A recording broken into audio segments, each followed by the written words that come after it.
20h47 à Paris, bienvenue si vous nous rejoignez, vous êtes dans Paris Direct, c'est l'heure de l'œil sur les médias de Karim Yayaoui. Bonsoir Karim. Bonsoir Pauline. On va d'abord évoquer avec vous l'intervention française au Mali et ce sondage favorable à l'action menée par la France. Alors c'est un sondage qu'on retrouve un peu partout sur les sites d'information français aujourd'hui. Un sondage qui souligne que l'opinion soutient cette opération. 75% des Français sont favorables à l'intervention militaire et lorsqu'on regarde les chiffres de plus près, 82% des sympathisants de gauche et 69% chez les sympathisants de droite. On a vraiment l'impression qu'il y a unanimité ou presque. Alors à titre de comparaison, au début de l'intervention en Libye, c'était 66% des Français qui étaient favorables.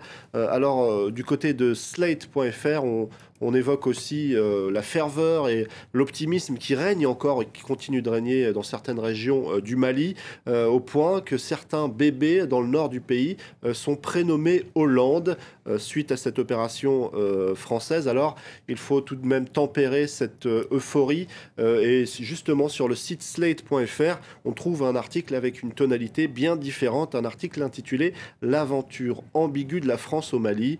L'intervention française au Mali suscite un bel enthousiasme, mais les doutes et les critiques vont rapidement surgir. C'est ce qu'explique Pierre Cheriot, qui est le directeur de la rédaction de Slate Afrique. Il s'inquiète notamment à cause des frappes aériennes qui risquent de toucher des civils. Il souligne aussi que les islamistes ont tissé des liens parfois assez forts avec la population du nord du pays. Et puis, autre élément, la France va-t-elle rester longtemps? Parce que si elle reste longtemps, elle risque d'irriter certaines puissances africaines et les accusations de néocolonialisme pourraient revenir de plus belle. Un risque d'être accusé de néocolonialisme évoqué en France par un ancien président de la République. Alors cet ancien président de la République, c'est Valéry Giscard d'Estaing qui a donné une interview au Monde.fr. Il explique, lui aussi, en tout cas, il dénonce un risque d'action néocolonialiste au Mali et lui aussi évoque les risques liés aux frappes aériennes. Il fait même un parallèle avec l'Afghanistan. Alors cette sortie de Valéry Giscard d'Estaing dénote un petit peu par rapport à une opposition qui est plutôt dans une position de soutien par rapport à François Hollande. Et puis sur Twitter, on se moque beaucoup de cette position de Valéry Giscard d'Estaing. Beaucoup renvoient Giscard à sa présidence teintée de France-Afrique. Xavier Vuillaume qui écrit « C'est bien ce mec qui chassait avec Mobutu ». Et puis ce tweet de Calvero qui écrit « Valéry Giscard d'Estaing, celui-là même qui avait dépêché un ministre de la République au couronnement de Bokassa, dénonce le risque d'action néocolonialiste au Mali ». Eh bien, ça le fait beaucoup rire. C'était en 1976, cette histoire. En tout cas, l'intervention française semble déjà avoir des conséquences au-delà de la frontière malienne. Alors, on a beaucoup parlé de l'Algérie sur notre antenne aujourd'hui et sur les sites d'information algériens comme DNA, les dernières nouvelles d'Algérie, on évoque cette prise d'otage assez incroyable où on ne sait pas exactement combien de personnes sont prises en otage. En tout cas, la dernière info qui apparaît sur ce site, c'est que du côté du gouvernement, on n'entend pas négocier. Et puis, je vais vous montrer ce tweet d'un autre site d'information algérien, algeriefocus.com. Finalement, cette prise d'otage, c'est la première conséquence de la guerre du Mali. L'Algérie vient d'être frappée au cœur de son centre économique. Un centre économique que Algérie Focus évoque, les sites pétroliers, la nouvelle menace des terroristes. Et c'est vrai que c'est une menace finalement logique parce que sur ces sites pétroliers dans le sud de l'Algérie, eh bien, on trouve des intérêts occidentaux de plusieurs pays occidentaux. Et donc on fait d'une pierre plusieurs coups finalement puisque c'est plusieurs pays qui sont impliqués. Et en plus, ces sites pétroliers sont sur le sol algérien, l'Algérie qui a autorisé le vol des avions français en direction du Mali. Alors évidemment, ça fait couler beaucoup d'encre du côté de l'Algérie, mais aussi sur Twitter, on réagit.